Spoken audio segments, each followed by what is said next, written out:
All right, what up, y'all? It's your boy Martin, aka the Boxing Purist. Welcome once again to the Truth and Absolute channel, where I speak the truth and nothing but the truth. So help me, good God Almighty. All right, y'all. So last night, if you saw the fight, man, Keyshawn Davis put on a show. It was a real short show, but nonetheless, he put on a show. Obviously, if you know Keyshawn Davis, he fought last night. He moved to 12-0, 8 of those wins coming from knockout. The kid is up on the rise, man. The kid is up on the rise. That's all you could really say about him. I like the way he fights, okay? I like the way that he fights. As far as last night, that first knockdown, I believe it was, when Lemos came in, he kind of drew him in and caught him with that straight right.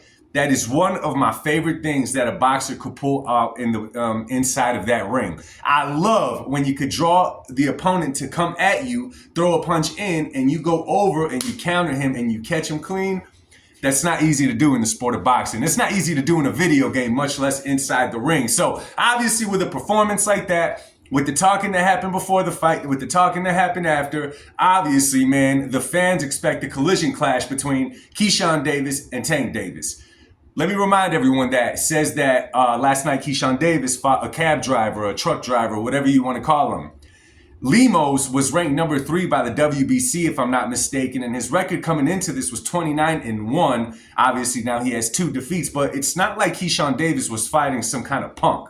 Okay, he wasn't fighting a guy with a losing record or another guy that didn't have, that many fights, just like Keyshawn doesn't have enough fights. He fought a guy that's experienced, you know what I'm saying? A seasoned vet, you could kind of call it. He's had a lot of fights. He had the experience, and Keyshawn just went there and rocked him. And this is the thing. Lemos came in 20 pounds over the 135 limit on fight night. We all know that he was 6 pounds over on the scales at the weigh-in, and Keyshawn chose to keep going. Now, I like this for a few reasons, right? Because it was 3 pounds for the Ryan Garcia-Devin Haney fight that Devin said made the world a difference, which it could make a difference. But now Keyshawn raised the bar and fought a guy that had 6 pounds over him at weigh-in. Obviously, in my personal opinion, that has to be some signaling. Like, you're kind of throwing it out there like, look, Devin, what I did, you want this smoke? Great performance for Keyshawn. So now everybody is talking, what about Davis versus Davis, as in Tank Davis versus Keyshawn Davis? And let me just say something about that fight. As appealing as it sounds, as much as we would all like to watch it now, it's not good, in my personal opinion, for Keyshawn to take a fight with someone like Tank Davis this early in his career. If Keyshawn was at least 18 fights into his pro career, depending on opposition he's faced, I would say, okay, they should definitely shoot to make the fight right now, okay? But if they make the fight, let's just say that Lamont Roach falls through and they make Keyshawn Davis versus Tank Davis, although that probably won't happen because this fight, the Davis versus Davis, has a potential to carry its own card.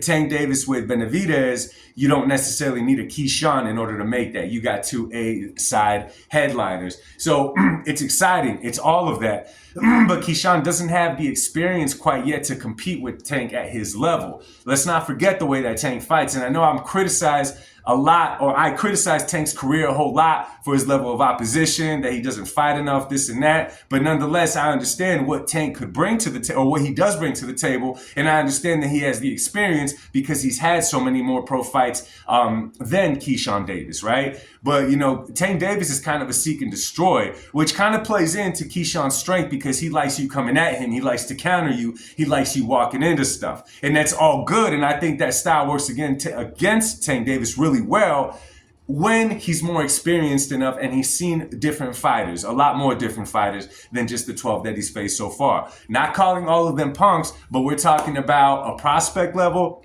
to a world champion level in Tank Davis. So I just think it's a little bit too early for the fight, but it is appealing. I'm not going to front. And I'm starting to notice a trend on how PBC moves. Okay, and I don't mean to be a Debbie Downer on this one, but you catch certain things going on, certain patterns, and you want to talk about it. It's a boxing channel, right? So it's crazy to me. I remember back when, let me see the first time that I really paid attention. Okay, Rolly Romero versus Tank Davis. When Rolly got that fight, I'm sorry guys. There we go. When Rolly got that fight against Tank Davis, I think Rolly Romero was only about 10 or 11 fights in when he got that fight with Tank, right? And although it was hyped up to be something special, myself, I could not neglect the fact that Rolly has only fought in 10 times. Now you're going to throw him in there with a guy that some call the face of boxing?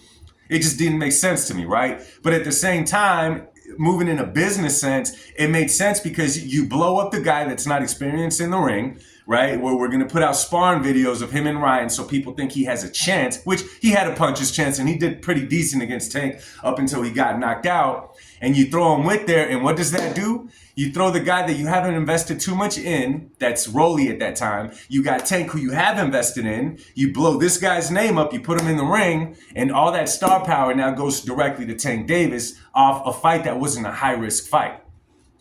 Since we're on the subject of PBC, now you talk about David Benavidez versus David Morrell. I understand that the boxing analysts have David Morrell on such a high level for the amount of fights that he has. What is he, 11, 12 fights in, right? Something like Keyshawn or whatever. And I understand that he shows potential. I understand all of that. But at the professional level, you got to get rounds under your belt. You just have to do it. You got to be in there with different styles. And I'm not talking different styles, just southpaw and orthodox. I'm talking about brawlers that could box a little bit. I'm talking about brawlers that could counterpunch you a little bit. I'm talking about boxers that could sit down and fight. I'm talking about boxers that move a little bit too much. You got to be in there with all of them so you could figure out who you're fighting inside the ring, because fighters at that level could switch it up on you.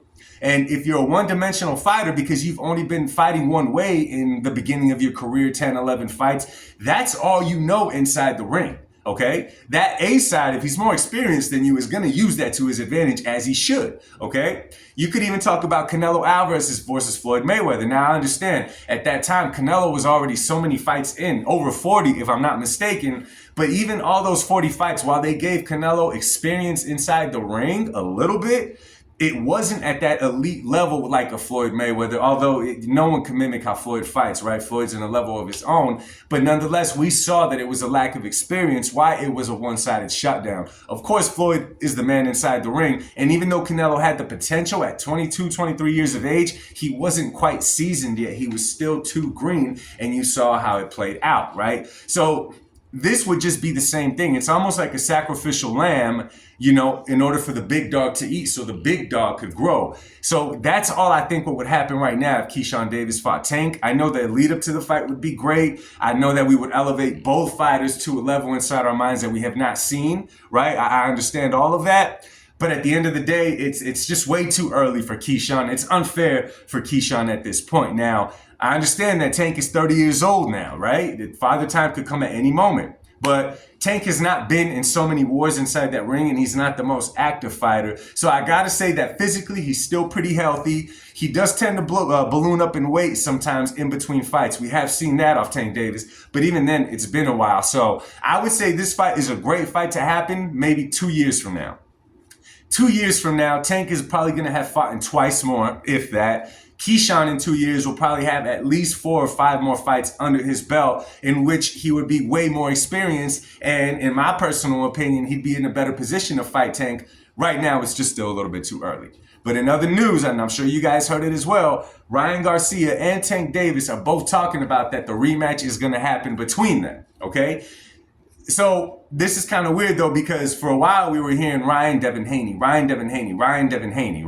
But again, the playing field completely changes in a business sense when certain fights do not gain the traction that they thought they were going to grab. So the fact that they're hyping up, in a sense, Tank Davis versus Ryan Garcia right now, even Tank Davis versus Keyshawn Davis, while he has a fight with Lamont Roach, this is, I don't know, man. I don't like this. How are we going to throw 2 fights out there when the man has 1 fight, unless that 1 fight is not going to happen anymore, obviously, because the crowd wasn't really feeling that fight. Even a lot of Tank's fans were not feeling that fight. So we are going to see where we go from here. But nonetheless, I hope it goes somewhere, man. I hope it goes somewhere. What about a Keyshawn Davis versus, I don't know, him stepping up, and Ryo may be too much for him right now. I don't know, man, but I'm definitely going to keep my eyes on Keyshawn Davis. The kid definitely has star power. He has star potential inside that ring. He has a good attitude. You know what I'm saying? He's definitely someone that you want to show to the public eye. He's a good role model. He's all of the above. He has all the tricks in the bag. He has all the gifts. He just needs experience, and that's not something that you're blessed with. That's something that you got to earn. So